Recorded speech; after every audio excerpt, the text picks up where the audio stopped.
Hoping that everybody really enjoyed last week with the Super Bowl. You know what's so amazing as they led up to the game in the 2 weeks before, and how it was that so many things had to come in place in order for the teams to be ready. Kansas City and Philadelphia.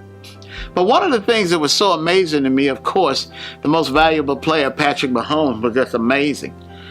How it was that he was able to do what he could do with all of the negative things that had happened the previous weeks. You know, he had a high ankle sprain that he got in the NFC Championship game, and he'd already had it previously.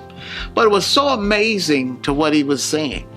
Everybody was telling him that you're never going to be able to do well because a high ankle sprain takes a number of weeks in order for it to heal. That if the team will not be able to do, you won't be able to move. They just had one negative thing after another, that he would not be at his best.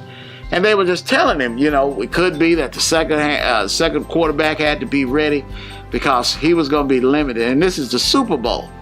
He had to hear that all the weeks prior, 2 weeks prior to it. Everybody telling him, even though he looked to be okay, it could change any minute, somebody could hit him. And it even happened in the game, as you saw. But you know what I like, he said? He said, no, he was not going to take that. He was going to take into the will of what people were saying. He was going to will himself to be the best. He was going to will himself to be able to move like he needed to move, to be able to perform like he was able. Even when it happened that he was limping, he willed himself for the second half to be better than he was the first. See, sometime in life, you have to will yourself to your blessing. Regardless of what people say, you'll never be healed. Your career will never take off. Your relationship is over. Your kids are going to always have problems. You can't take into that negativity.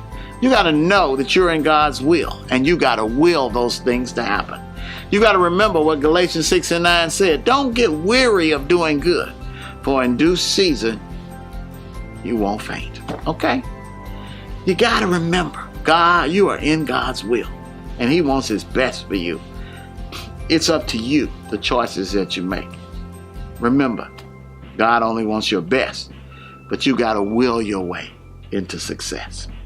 You know, we're going to have Bible study from 7 to 8 o'clock where we study God's Word.